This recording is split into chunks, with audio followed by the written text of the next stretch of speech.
Hey guys, so here is going to be another example question of the type of thing you might see in an exam. So some of the answers I've already typed out just to save you guys having to listen to me scratch on the page for 10 minutes. So the first question is based on this stuff here. Okay, so this is the scheme that I've squeezed in. So the question is, identify the chiral center or chirality center, they mean the same thing, in compound B, and it's assigned configuration using the Can-Ingold-Prelog rules, giving a brief explanation of the method. Okay, so this here is compound B. Now, it's not always true, but basically, if you see either a dash or a wedge, you can almost bet your bottom dollar that that is going to be the chiral center. Okay, and it is. So to confirm whether or not something is the chiral center, you have to make sure all four groups are different. So you have a hydrogen that isn't drawn in, an amine. Over here you have an alkyl chain with an OH at the end, and here is just an alkyl chain that has a tert-butyl group in it. Okay, so now you know that all four sides are different. So it's just important then to draw in the last group, which is your hydrogen. So the first step, so these are all typed out. So this is what you would want to write in the exam, because you have to assign the configuration and explain the method. So there's three things you need to write down. So you assign the priorities to each group from 1 to 4 based on atomic number. So again, there's an entire video on this, and I think there's a few example questions. I think there might be 3 videos in total on doing this. So you base it on atomic number. So whatever has the highest atomic number has the highest priority. Okay, and counterintuitively, 1 is the highest priority and 4 is the lowest. So if you have a hydrogen, it will always be the lowest priority. Okay, so hydrogen is atom number 1, it has the lowest atomic number. So then you compare the 3 remaining groups. So you've got a carbon, and a nitrogen. So nitrogen is going to be the highest priority. Then you have to figure out how do you differentiate between these 2 carbons. So this is a CH2 and this is a CH2. So these are the same. So you go 1 more carbon out. So this is a carbon that's only bound to carbon, but this one has an oxygen on it. So oxygen is a higher atomic number, so this carbon takes more priority. So this group here is priority number 2, which means this group has to be priority number 3. Okay, so that's step 1. So then the first one is arrange the molecule so that the lowest priority group 4, which is the hydrogen, is dashed. So I did have a video that has 3 different ways to do that. Okay, so what I normally like to do is actually ignore rule number 2, assign the configuration anyway, and then I know it's the opposite of what it should be. So in this case, if I skipped to step number 3, and I go 1 to 2 to 3, this is going anti-clockwise, so it's S. But because the fact I know I have not followed rule 2, it's not actually S, it's the opposite, so it's OR. So just to prove whether or not that's right, we'll draw it out the proper way. So to do it the proper way, what you need to do is you imagine you pick up this tert-butyl group, you lift it up, and you flip it over here. So you're flipping the molecule 180 degrees. Okay, so I'll get a piece of paper and draw that out. So if you were to flip that 180 degrees, okay, so you go OH, then you go down, up, down, up, down, up. So that's OH, and then 1, 2, 3, 4, 5, 6. 1, 2, 3, 4, 5, 6. So then that's your tert-butyl group there. And then when you flip it over, the hydrogen was sticking up, and when I rotate the molecule 180 degrees, it's sticking down. Okay, so now your hydrogen is dashed and your NH2 is wedged. So again, in one of the videos, I do have the details of the 3 different ways that I am aware of that you can do this. My favorite one is just to ignore rule 2, assign the configuration, and then know that that's the opposite answer. So now if I write these back in again, so 4, 1, 2, and 3. So now when I do it, you go 1 to 2 to 3. So this is OR because it's clockwise. Okay, so remember, if you didn't flip the molecule, if you ignore rule 2 and you go from 1 to 2 to 3, this is S, but because you ignored rule 2, you have to give the opposite answer, so it's OR. If that's confusing, don't worry about it. You pick whichever way is easiest for you to do this. Okay, so in one of the videos, I have 3 different ways that I can do this. You pick your favorite one and do that one every single time. Okay, so in this case, the answer is OR. So then the next question is define electronegativity and explain how electronegativity values vary across rows in the periodic table. Identify any polar bonds in compound B and assign partial charges. So, defining electronegativity, again, it can be quite good just to learn the definition for this. Save yourself some time so you're not trying to formulate a good way to phrase it in the exam. Okay, so electronegativity is a measure of how strongly an atom will pull electrons it shares in a covalent bond towards itself. That's it. Okay, that is the definition of electronegativity. So, in terms of how electronegativity values vary across rows in the periodic table, actually, my mistake, I didn't realize it said rows, so I gave a more in-depth answer, but I think my second video is just on this. Okay, so if you want a little bit more detail, check that one out. But so electronegativity increases going across a row because the number of protons in the nucleus increase, thus increasing the attraction of electrons to the nucleus of the atom. So if you compare hydrogen, okay, hydrogen is pretty small and it has 1 electron. And then if you go over to fluorine, okay, it has 7 electrons. 1, 2, 3, 4, 5, 6, 7. But what it also means is that you only have 1 proton in the nucleus. You have 1, 2, 3, 4, 5, 6, 7.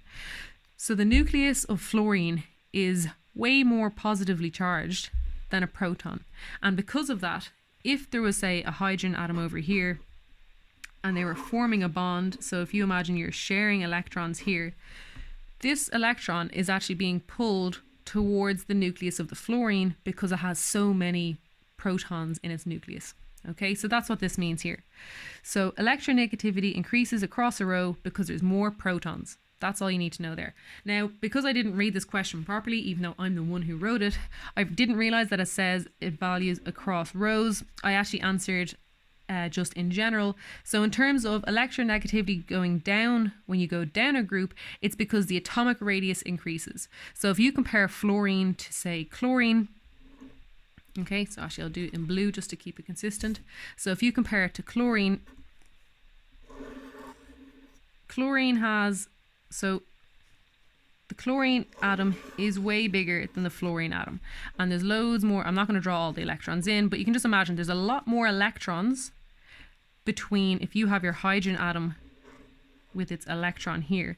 So even though chlorine has more protons in the middle, okay, there's also a lot more electrons in the way between the hydrogen electron and all of the protons in the middle of the nucleus. Okay, so because of the fact that you have more electrons and the atoms are larger, this electron in the hydrogen, there's a lot more in the way, blocking the effects of the positive charge of the protons in the nucleus. Okay, so that wasn't what this question was specifically asking for, but sometimes you might be asked just to describe the trends of electronegativity in the periodic table in general.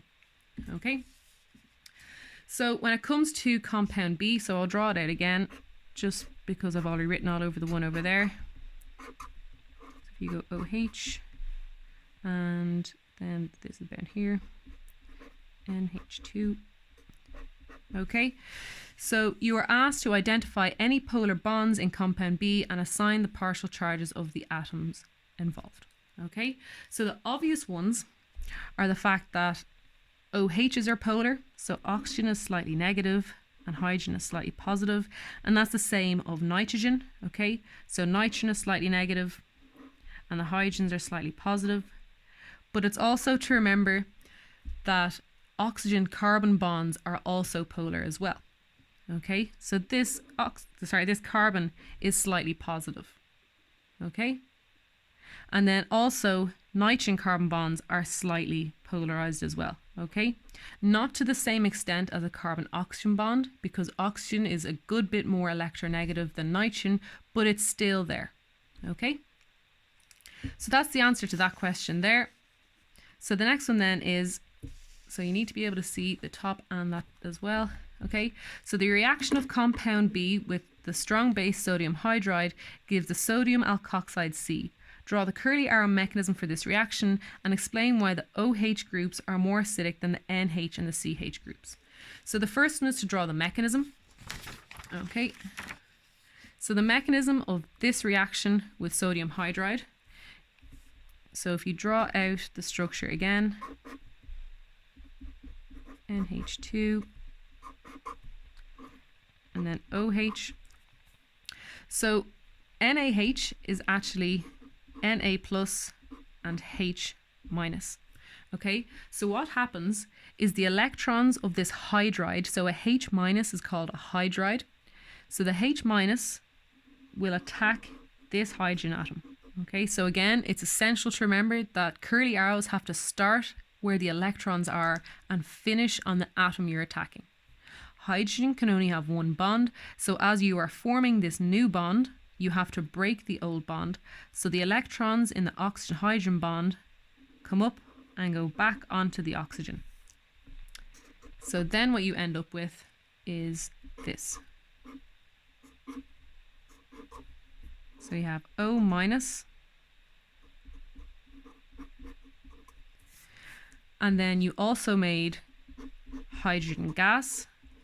Okay, so the hydrogen will just evaporate because it's a gas, and then you also have Na plus. Okay, so you wouldn't just have a negative charge in isolation, you're going to have a counter ion. Okay, so that's the curly arrow mechanism there to explain how you end up with O minus, Na plus, and the hydrogen byproduct. So that's the first part of the question. So draw the curly arrow mechanism, just explain why OH groups are more acidic than NH and CH groups. Okay, so this comes back to electronegativity again. So because, I'm not going to write it all out, I'll just describe the answer. Because oxygen is more electronegative than nitrogen and carbon, it is better able to stabilize a negative charge.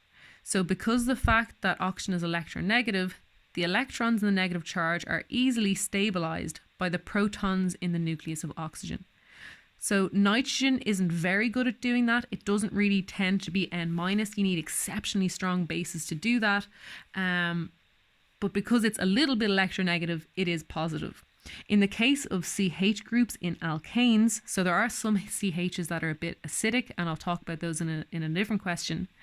But carbon-hydrogen bonds in alkanes are very stable, and carbon is not electronegative enough to really stabilize a negative charge. So it does not happen that often, and therefore a CH bond is not acidic. Okay, so that would be the answer to that question. So the next one then is alkoxide C. So this is alkoxide C here.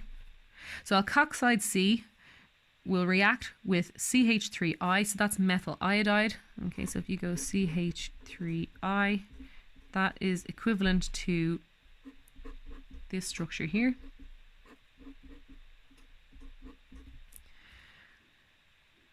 And it will give you product D. Okay, so product D is this one here. And then draw the curly arrow mechanism for this reaction and explain why CH3I or methyl iodide will do this reaction, but methyl fluoride would not. Okay, so the curly arrow mechanism will proceed. So from now, I'm just going to call the rest of this, so all of this here, I'm just going to call OR, okay, just to make it a little bit easier for me to draw out. So if you have OR O minus, and then your Na plus is kind of just floating around, and then you have your methyl iodide. So you have C, you have your 3 hydrogens, like this.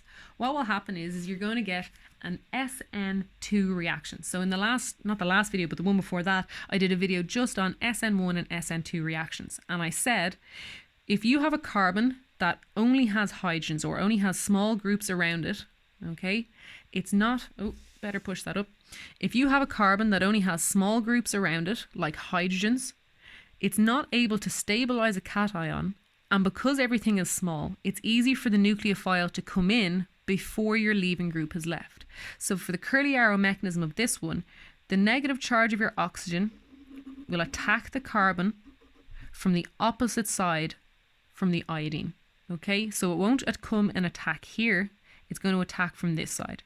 So the curly arrow starts at the negative charge and it finishes at the carbon. As you know, carbon can only have 4 bonds at a time. So as you start to form the oxygen-carbon bond, you're going to start to break the carbon-iodine bond. And the electrons in that bond will finish up on the iodine because iodine is quite happy to exist as I minus. So the product of that reaction then is this.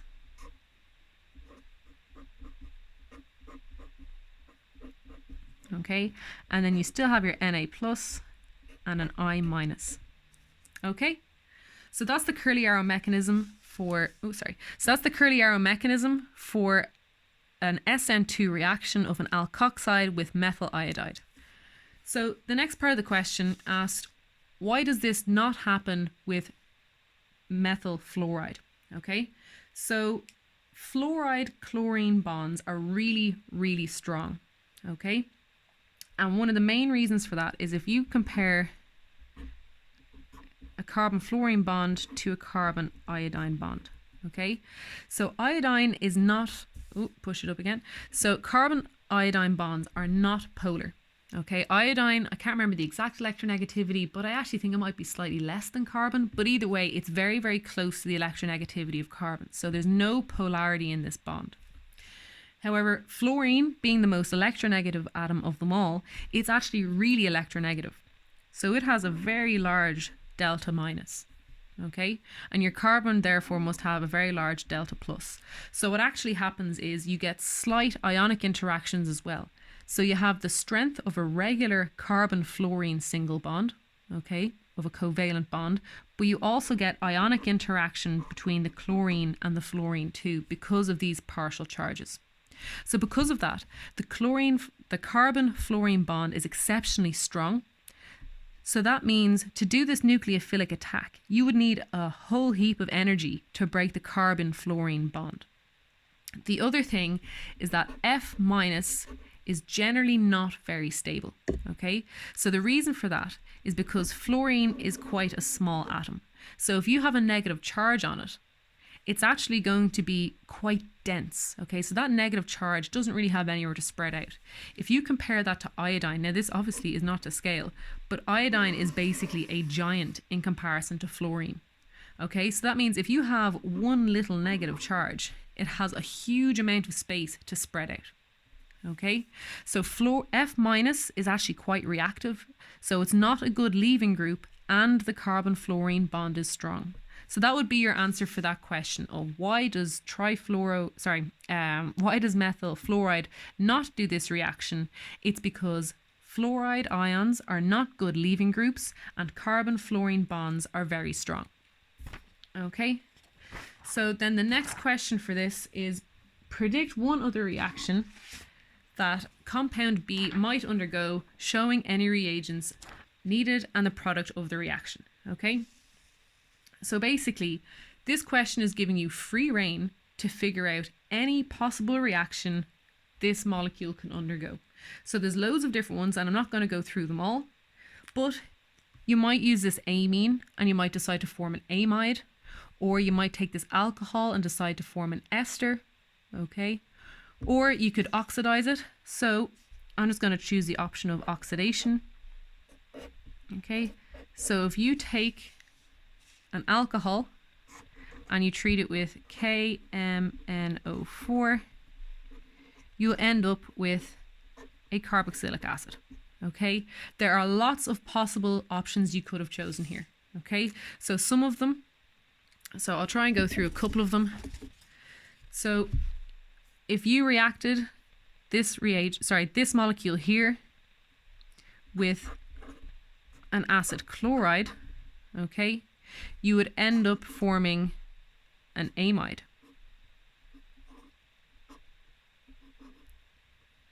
And then that would be OR, so the rest of the molecule. So what's really important to remember is that your nitrogen is way more nucleophilic than your oxygen is. Okay, so if there was no amine and you use this acid chloride, you would get an ester. Because you have an amine, the amine is more nucleophilic and it will react first. Okay, so you would form an amide. So it's really important to note that. So this is a chemoselectivity question. Okay, so I would probably go for something quite straightforward. I would just look at what conditions can I use to oxidize the alcohol. There's lots of options here. But one thing to always remember is when you decide, well, I'm going to do a reaction with the alcohol, you have to make sure, is there any other functional group that could interfere with that reaction? Okay, so hopefully I'll have another couple examples of things like that in later questions, but for now I'll just leave it there. So that is the second example question. I hope to get about 4 or 5 done today. It takes quite a bit of time to get them prepared, so hopefully I'll be able to get that all done. So remember, if you have any specific questions that you would like answered, perhaps from past papers, I will do my best to get back to you. So you can either email me or you can leave a comment on the video. And remember that all these videos are made to try and raise some money for Cystic Fibrosis Ireland. So if you haven't donated already, please do check out the GoFundMe in the description down below. Thanks, guys.